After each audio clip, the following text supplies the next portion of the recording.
અમદાવાદના કેસી હોલિડે કંપનીના ટૂર સંચાલક કિરણસિંહ વિરુદ્ધ છેતરપિંડીની ફરિયાદ દાખલ થઈ છે। દુબઈની ટ્રીપના નામે અનેક લોકો સાથે છેતરપિંડી કરી હતી। દુબઈનું સસ્તું ટૂર પેકેજ આપવાની લાલચ આપીને લોકો પાસેથી પૈસા પડાવ્યા।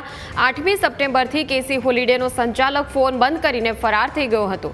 છેતરપિંડીનો ભોગ બનનારા 100થી વધુ લોકોએ નિવેદન લખાવ્યા છે। સરખેજ અને સેટેલાઇટ પોલીસ સ્ટેશનમાં અલગ અલગ છેતરપિંડીના ગુના નોંધાયા। અગાઉ પણ વર્ષ 2022માં કિરણસિંહે 40થી વધુ લોકો સાથે છેતરપિંડી કરી હતી।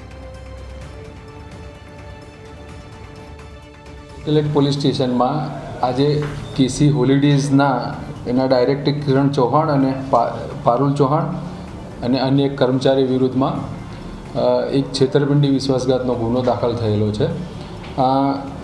ફરિયાદી કુંજન પટેલ કરીને અને અન્ય બીજા 10 વ્યક્તિઓ એમને વિદેશમાં ફરવા જવા માટે કેસી હોલિડેઝમાં ટૂર પેકેજ કરાવેલું અને આ જે ટૂર પેકેજમાં વિઝા અને જમવા રહેવાની વ્યવસ્થા સાથેના એ લોકોએ એમને પૈસા આપેલા।